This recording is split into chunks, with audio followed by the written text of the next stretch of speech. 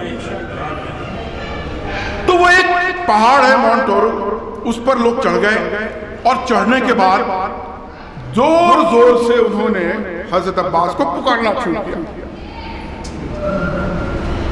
اور ہوا کیا کہ باربیرینز نے اس پورے علاقے کو گھیر رکھا۔ تو جب پہاڑ پر چڑھ کے انہوں نے حضرت عباس کو مدد کے لیے پکارنا کیا، تو اب دیکھیے ان کی یہ ہسٹری ہے، تو دیکھا کہ ایک شخص نمودار ہوا سفید گھوڑے، اور وہ آ گیا۔ اب پہچانا اس لیے کہ ان کا ہاتھ نہیں تھا، لیکن وہ شخص سفید گھوڑے پر چڑھ کر کے وہ البانیہ کے اس پہاڑ کے نیچے آ گیا۔ باربیرینز اندر آ چکے تھے حملہ کرنے کے۔ وہ شخص جو کہ پکارا تھا عباس کو، اس لیے میں یہی کہہ رہا ہوں کہ وہ عباس تھا، وہ گھوڑا لے کر کے اس پہاڑ کی چوٹی پر پہنچے، اور انہوں نے ان قبائلیوں کو کہا کہ تم سب اپنے اپنے گھر جاؤ، اور اس پہاڑ کی چوٹی انہوں نے، یہ جو باربیرینز فوج آئی تھی یورپ کی، وہ پہاڑ کی چوٹی سے للکارا کہ دیکھو تم چلے جاؤ ورنہ تمہاری جنگ مجھ سے ہو۔ باربیرین سے کہتے ہیں کہ صاحب ان کی آواز میں جو بھی آپ نے کہا کہ صرف ٹھنڈک سے یہ خون نہیں جمتے ہیں، ہیبت عباس سے بھی خون جم جاتے ہیں، جو شاعر نے کہا۔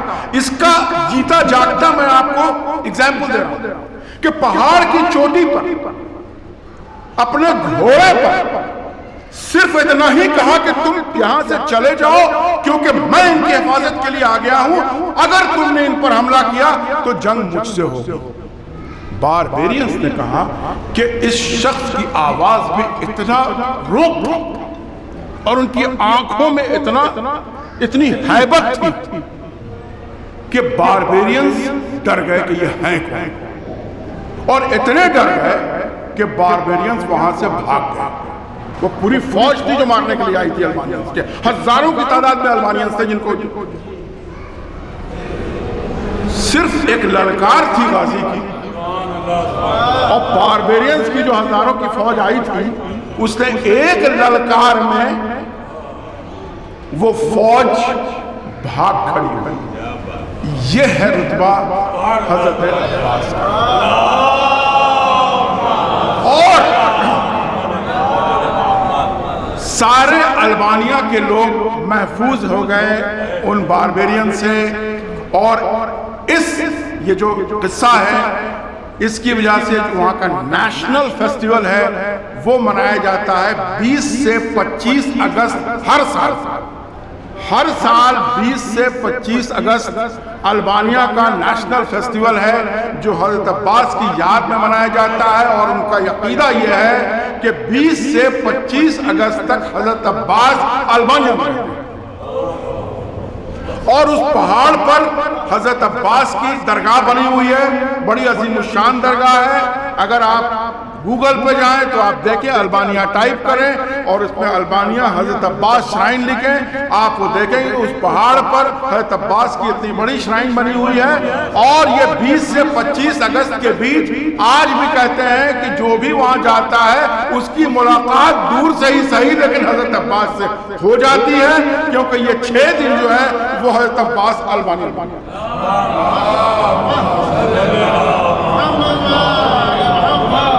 یہ ہیبت عباس ہے، وہ تو ہے، لیکن یہ گھرانہ وہ ہے کہ جس نے جہاں کہیں بھی پکارا یہ پہنچ گئے، اور کربلا میں بھی یہ مجبور نہیں تھے، اختیار تھا لیکن مرضی معبود تھی۔ لہذا اس چھوٹے سے ایک قصے کے بعد میں اپنے اس آیت کی طرف آتا ہوں جہاں اللہ کہتا ہے اِنَّا فَتَحْنَا لَكَ فَتْحًا مُبِينًا۔ یہ سورہ فتح جو قرآن کی 26ویں سورہ ہے اس کی پہلی آیت ہے، بہت چھوٹی سی لیکن بڑی معنی خیز، اور آج کے دور میں تو بڑی معنی خیز۔ اللہ کیا کہہ رہا ہے؟ اِنَّا فَتَحْنَا لَكَ، میرے نزدیک، اِنَّا کا لفظ ہے، میرے نزدیک فتح ہے کیا؟ ابھی تک تو اسلام کے پہلے تک یا ابھی بھی منتشر ذہن تو یہی سمجھتا ہے کہ جس نے جو غالب ہو گیا کسی پر وہی فاتح ہے، جس نے کسی کا سر کاٹ دیا وہی فاتح ہے، جس نے کسی سامنے کی فوج کو پسپا کر دیا وہی فاتح ہے، جس نے کسی پر ظلم کر کے اپنے ظالم ہونے کا جھنڈا پھہرا دیا وہی فاتح ہے۔ دنیا تو یہی سمجھتی ہے نا کہ فاتح وہی ہے۔ اب اللہ کہہ رہا ہے کہ میرے نزدیک فاتح کون ہے؟ اِنَّا فَتَحْنَا لَكَ، میرے نزدیک فتح کس کو کہتے ہیں؟ پھر کہتا ہے کیونکہ اب اپنے بچوں کے لیے کہ یہ جو سورہ آئی اور آیت آئی یہ 8 ہجری میں آئی، اس وقت تک بدر کی جنگ ہو چکی، خندق کی جنگ ہو چکی، احد کی جنگ ہو چکی، خیبر ہو چکی، اسلام کے پیروکار یہ ساری جنگ جیت چکے تھے، یعنی اب وہ کمزور نہیں تھے. یہ ساری جنگ ہو چکی تھی. اب رسول اور ان کے رفقا کوئی کمزور نہیں تھے، وہ پوائنٹ آف اسٹرینتھ پہ تھے، وہ ایک مضبوط حالت ہے. اب رسول، اب اس کا پس منظر میں بیان کر رہا ہوں، تب آیت کا مفہوم سمجھنے میں آسانی ہے. ایک مضبوط استھتی میں پوائنٹ آف اسٹرینتھ کے ساتھ اب رسول حج کے لیے جا رہے ہیں. آپ بتائیں، یہ چاروں جنگ ہو چکی ہے، کوئی روک سکتا تھا؟ ارے جب 313 تھے تب تو روک نہیں سکے، آج تو ہزاروں کی تعداد میں جا رہے ہیں رسول کے ساتھ. اور جتنے جو اسلام مخالف قوتیں کے جو سردار تھے، ابو جہل، ابو لہب، عمرو بن ابن ود، یہ سب مارے جا چکے ہیں. سارے عرب کے سورما جو اسلام کے خلاف نبرد آزما تھے وہ سب مارے جا چکے ہیں. کوئی آج کے دن اس حالات میں رسول جو ان کے ساتھ ہزاروں ان کے ساتھی جا رہے ہیں، کوئی روک سکتا تھا؟ لیکن کیا ہوا؟ رسول نے مکہ میں داخل ہونے کے پہلے اپنے صحابہ کو بھیجا اور کہا کہ ان کو کہو کہ ہم لوگ حج کے لیے آنا چاہ رہے ہیں. اگر وہ صلح چاہتے ہیں، وہ امن و شانتی چاہتے ہیں، تو وہ آئیں، ہم سے بات کریں. ہم بھی صلح چاہتے ہیں اور ہم چاہتے ہیں کہ پیسفل طریقے سے امن اور بھائی چارگی کی حالت ہم لوگ مکے میں داخل.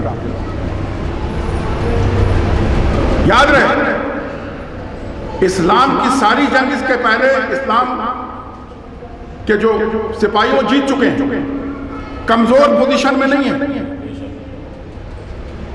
لیکن اب رسول یہ چاہتے ہیں کہ کوئی جنگ نہ ہو، کوئی آپس میں خلفشار نہ ہو. اچھا، وہ تو ایسے ہی کمزور بیٹھے تھے، ان کو تو ایسے ہی ڈر تھا. اب جب دیکھیے، جو آدمی کمزور ہوتا ہے نا، جو مضبوط ہوتا ہے، اگر وہ مصالحت کا کرتا ہے تو سامنے والا اکڑ جاتا ہے. وہ سمجھتا ہے کہ اچھا اس کے مطلب ہے کہ ہم سے ڈر گئے، ہے نا. آپ کے اندر کہو کبھی ہاتھی جا رہا ہوتا ہے، کتے سب بھونک رہے ہوتے ہیں، اور وہ ذرا سا ہاتھی رک جاتا ہے تو وہ کتا سمجھتا ہے کہ ہماری وجہ سے رک گیا، اور وہ اور بھونکنے لگتا ہے. تو یہ تھا کیا کہ جب انہوں نے مصالحت کے لیے بھیجا تو انہوں نے سمجھا اچھا، کیونکہ عرب قوم نے تو یہ دیکھا ہی نہیں تھا کہ کوئی بہادر بھی وہ امن و آچی کے لیے اور مصالحت کے لیے کوئی ہاتھ بڑھا دے. یہ اس کے پہلے تو ان کا مزاج ہی نہیں تھا عرب کا. تو یہ مزاج ہی نہیں تھا تو انہیں لگا کہ لگتا ہے کہ ہم سے ڈر گئے. اچھا، اب ہوتا کیا؟ آپ مضبوط ہیں، پہلوان ہیں، سب کچھ. چلیے آپ نے سوچا کہ چلو اس سے مصالحت کر لیتے، اور اگر وہ اکڑ جائے تو پھر سامنے والے کو ہوتا ہے اچھا یہ ہم کو جو ہے وہ کمزور سمجھ رہا ہے کیا.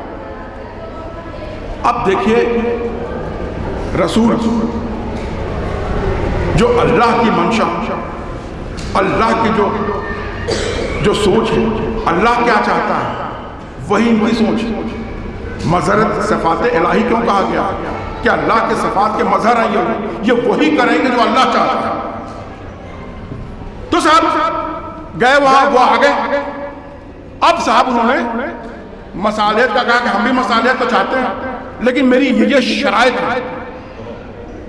اب دیکھیے شرائط، کہتے ہیں صاحب آپ حج کے لیے نہیں جائیں گے، بغیر حج کیے تو واپس جائیں گے.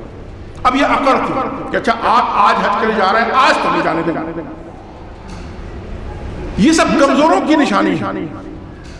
کیا آج نہیں جانے دیں گے، آپ کل آئے گا دیکھیں گے، آج نہیں جانے دیں گے. رسول نے کہا چلو ٹھیک. دیکھیے سارے ہزاروں کی تعداد میں لوگ جا رہے ہیں، حج کے لیے جا رہے ہیں، اور سامنے والے اچھا وہ کمزور ہیں، چاہیں تو رون کے آگے نکل جائیں.